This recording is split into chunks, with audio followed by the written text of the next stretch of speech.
This week on Diary of a Ghost Hunter, we have got Karens. Yes, we've got a Karen report. We've also got some team members that have left us and gone on to other things. We have got a trip that is only 2 weeks away.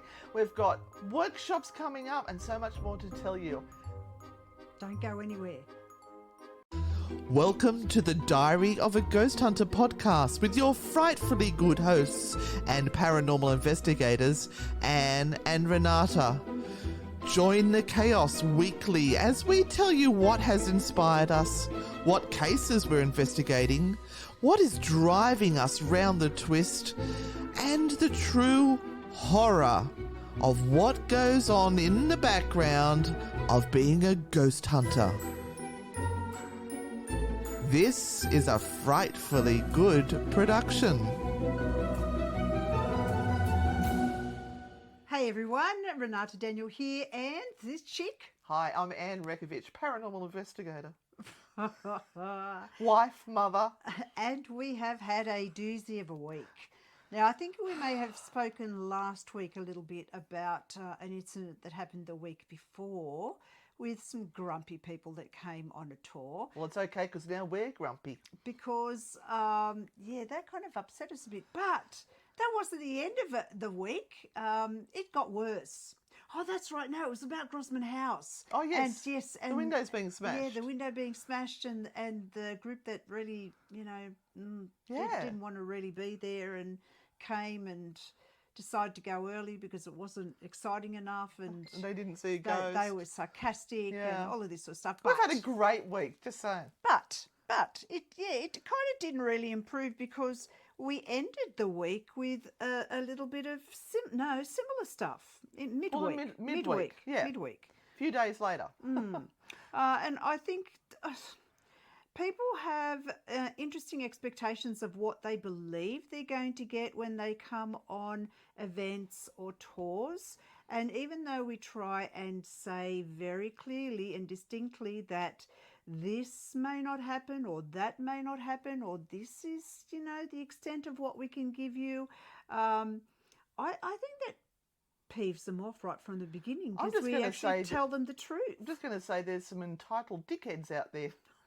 How's that? I was trying to be gentle, Anne. No, I'm not going to be gentle. That woman was rude, downright rude, and took one of our volunteers aside and swore their heads off at them and then proceeded to go to the venue we're at and basically dump poop all over us as well, all because they thought they should have had a go. It wasn't fair. Literally. Yeah. I have had a thought, and I'm wondering whether people that are listening, I know it hurt. Yes. I wonder whether people listening agree or not. I've been kind of saying this to a few people and thinking about whether what their responses might be. I kind of think that because one of the complaints was the amount of money they paid to come to this particular event. And it was, believe me, it wasn't much. It really wasn't much. And under $50. I said, I've said to a few people, I wonder if they'd paid $150, would they have complained? Because sometimes the more you pay, the less you complain. Yes. Because it's like, it's exclusive to be there. Yeah, it's exclusive to be there, and I've paid this much money, and so I, like everyone else that's going to be here, am going to love this because I've paid so much money. And I think that's actually worked with one of our tours that is more expensive than the others because it is a smaller tour. We can't take that many people and it is a limited opportunity. It sort of weeds out some of the ones who are sort of disinterested, don't really want to be there, but will come along anyway. Because the price point is higher, it gets rid of those who are like that. Yeah, absolutely. And the people we have come on that one are just amazing. The other thing is, would you mouth off at someone who has a high social profile? They do at Isaac all the time. In a public space. Yeah, I think people would. Yeah, but his show is very, very different. He's He's a comedian. Very different. But we are, in a sense, as well. But if you went to... I'm just saying, if people went to John Edwards... Yep. And he, in his shows, unless they've changed a lot, he doesn't do a lot of readings, for example. So this is just an example. And people walk away and go, wow, that was amazing. Yeah. Wow, and there's sometimes hundreds and hundreds of people in the crowd. Yeah. They're not all going to get readings. No. Do they go in there sitting down and going, well, I'm going to get a reading. I've paid my money. And they pay a lot more than less than $50. I'm going to sit here with my arms folded until I get a reading. And if I don't, I'm going to be really shitty. Yeah. Or do they go, oh, well, that's John and spirit works through him and he'll go to the right people and I'll go home and go, wow, that was amazing. Would they dare, knowing that the area, like the whole area is full of people that love John Edwards, would they say anything? Probably not.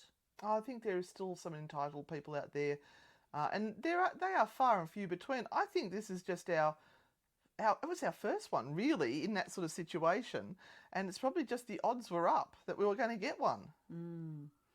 It was a group of them, though. Yeah, but the others were embarrassed of the behaviour of one of them and actually said to our volley, sorry. They actually were saying sorry for the behaviour of the other one.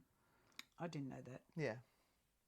Yeah. But yeah, look, the longer you're in any sort of public service, the likelihood of coming across someone who's going to badmouth you, not like what you do, roll their eyes, be a distraction, is going to be something that you're going to have to deal with.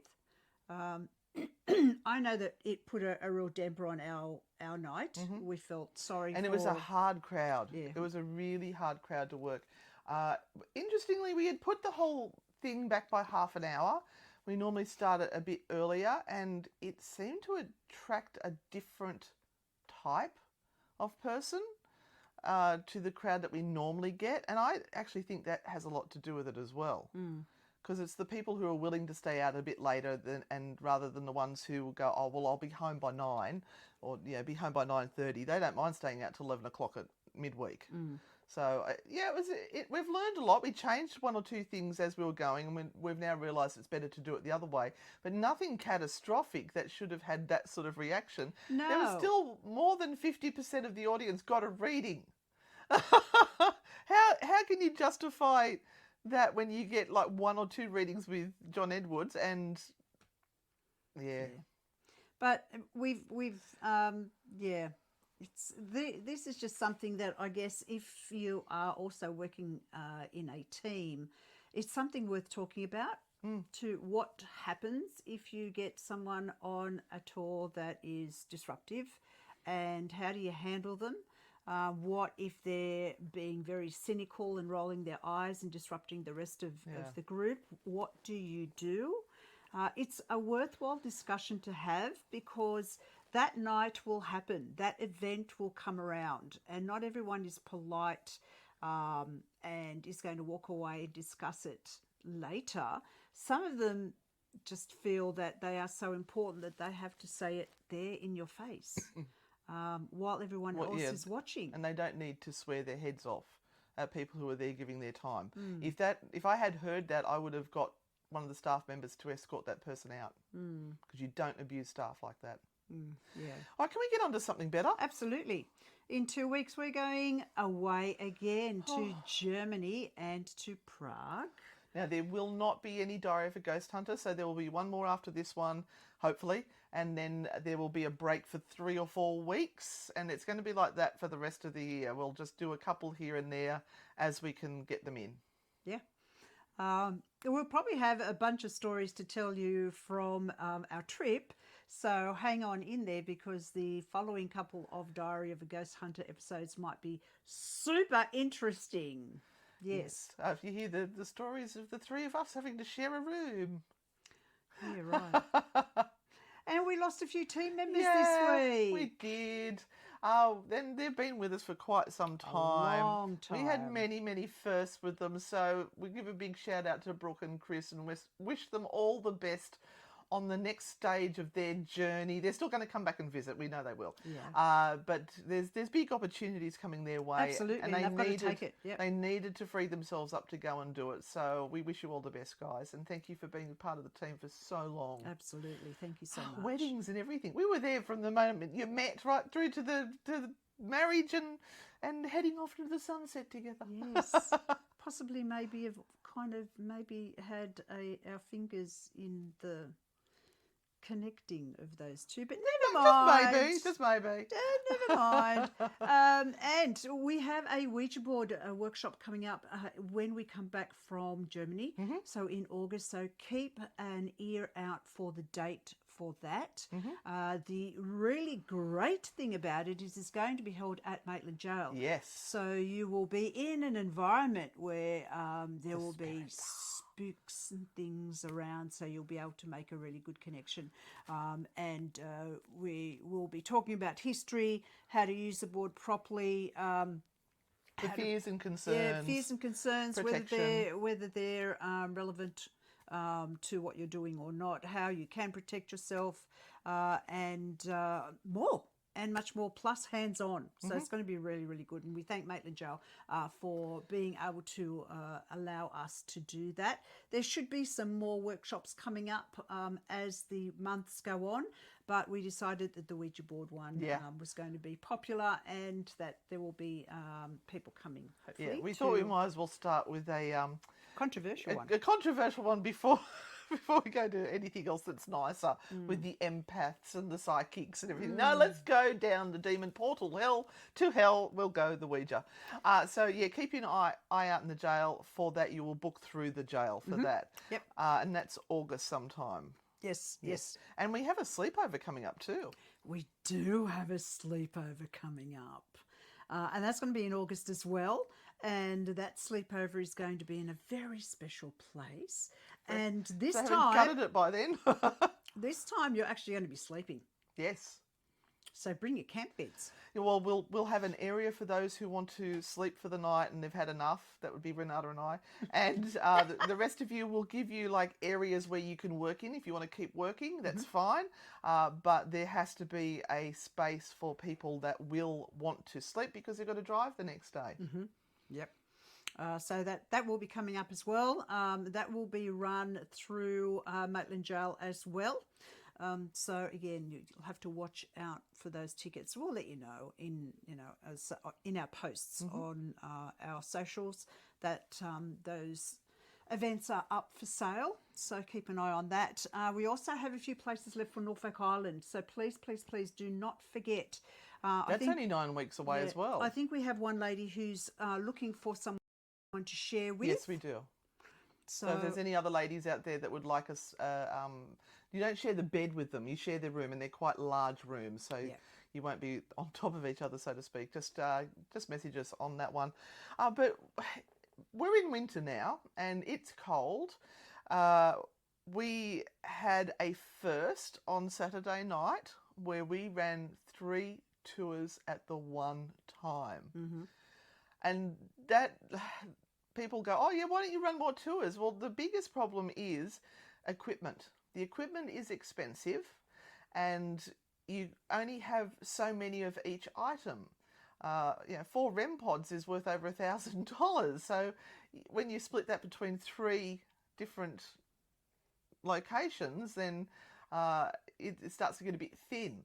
So we worked out that one of them was Miss Porter's and you only had 8 people, which made it a nice, small, little intimate group. And you had the equipment that you needed to run that. And you actually had a ball with them, didn't you? Yep.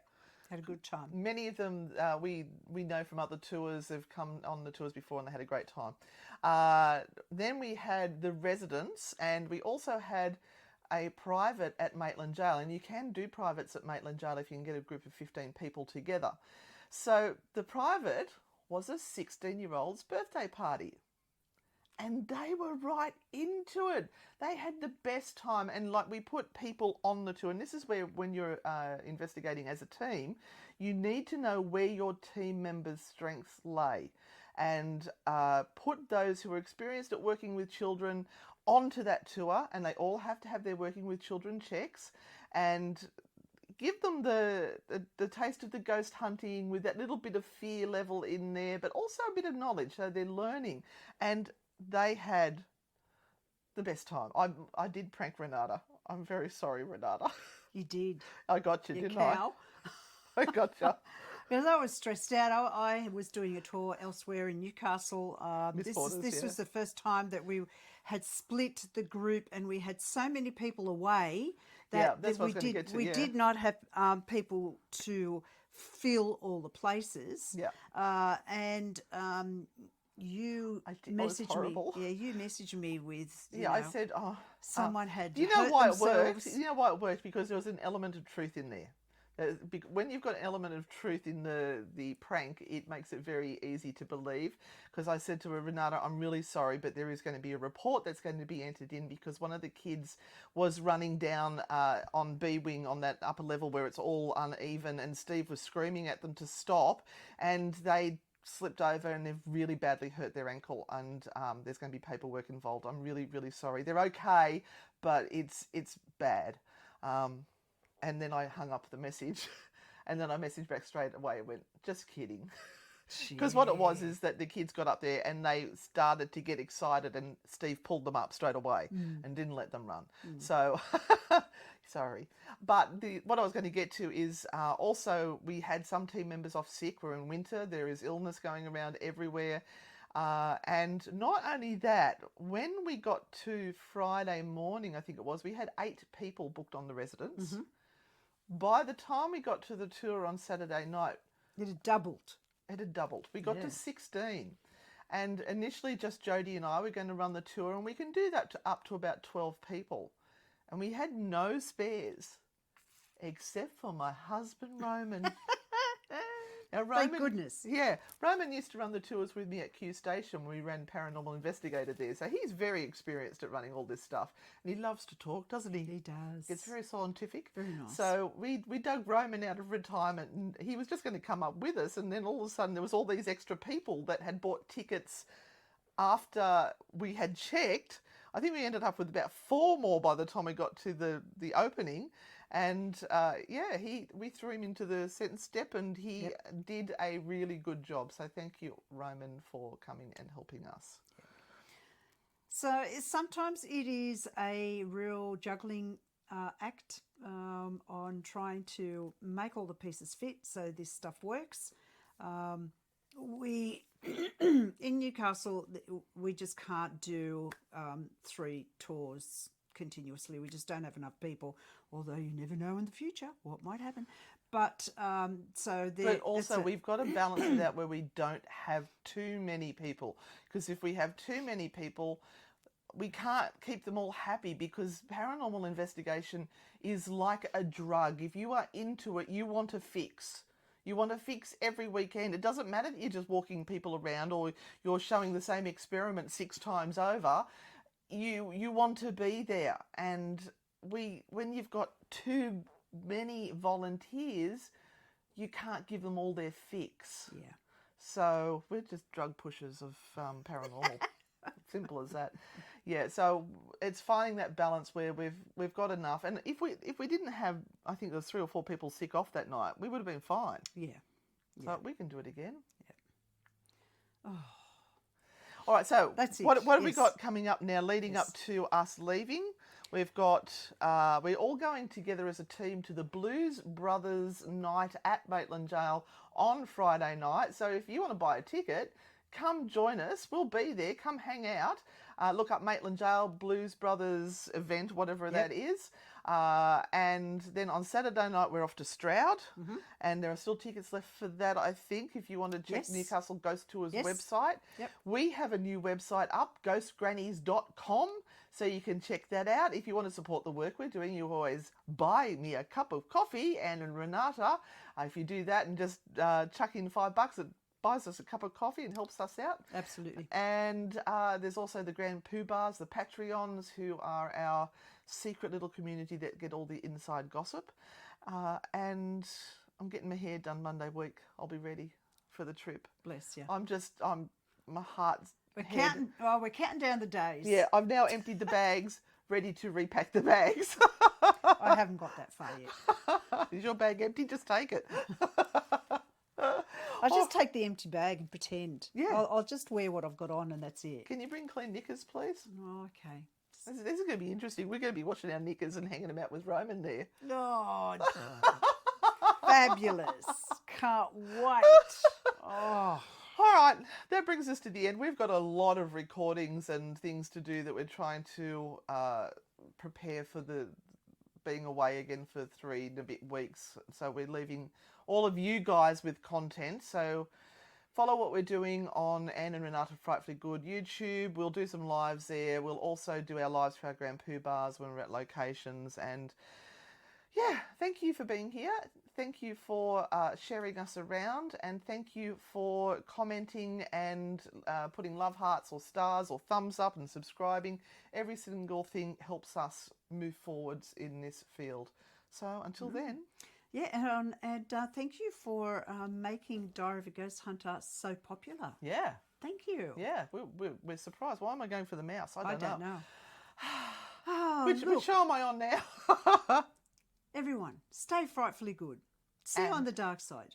And be happy. I don't know. Don't be a dickhead. Can we add that into our list now? Yeah. Be frightfully good. See you on the dark side. Don't be a dickhead. All right. Bye, everyone.